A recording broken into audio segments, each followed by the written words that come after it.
नमस्कार दर्शक बंधु मैं एडवोकेट सेनापति आपन को गोटे नुआ वीडियो स्वागत जनाऊँगी। आज वीडियो मध्य अत्यंत गुरुत्वपूर्ण। आज वीडियो मो सोसाइटी को अवेयरनेस में तैयारी करिछि एवं जहाँ करेंटली आपनकर देखिबे सोसाइटी रे चलीछि सेथिपय नै वीडियोटी अछि। आज वीडियो कोन ना आज वीडियो होछि व्हाइट कॉलर क्रिमिनल को ऊपर वीडियोटी अछि जोटा आपन कहंती व्हाइट कॉलर क्रिमिनल कोन सेटा मु पर आपन कहबी। आपन करेंटली जोटा न्यूज रे देखुथिबे कि बड़ बड़ बाबू मान को घरु कोटी कोटी टंका बिड़ा सुना गहना बाहर आय बहिर्भूत संपत्ति ठोल जो कर तो तांकर प्रतिकार कौन ता नहीं आईन प्रोविजन कौन अच्छी से केते दूर पनिशमेंट हेबे एवं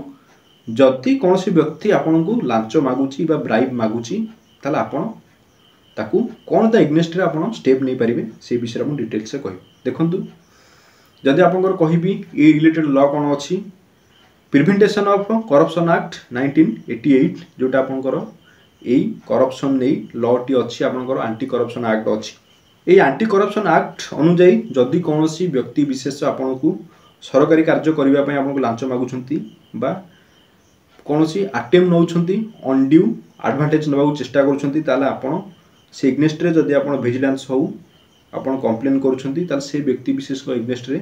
section 7 of prevention of corruption act 1988 अनुଯାयी ताका एग्नेस्ट प्रोसीडिंग हबो एवं एई प्रोसीडिंग रे तांकू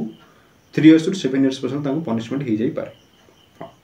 यह व्यतीत मु जदि कहिबी सेक्शन 13 बा सेक्शन 13 कोन कहे आपन जोटा देखुथिबे कि बाबू मान घर जो मुठा मुठा ठोड़ ठोड़ टंका बाहरुची से मान जो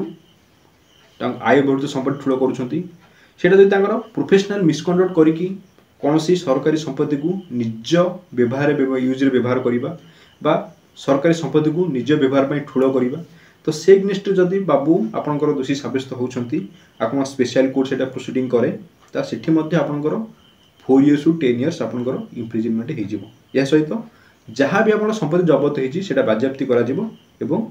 सरकारी ट्रेजरी सेटा जमा करा जिवो। तो एटा आपनकर थला जदि कोनोसी व्यक्ति आपन देखंतु जदि आपन को ब्राइब मागुछंती लांच मागुछंती सरकारी कार्य करिया पय एवं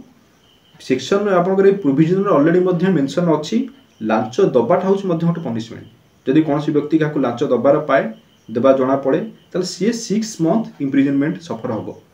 तेणु जदि ये आपन एग्नेस्ट रे कौन ऑफेंस घटुची कि लांच मागुची कि लांच नौची कि जो बाबू मैंने जो संपत्ति ठूल कर एग्नेस्ट कौन सब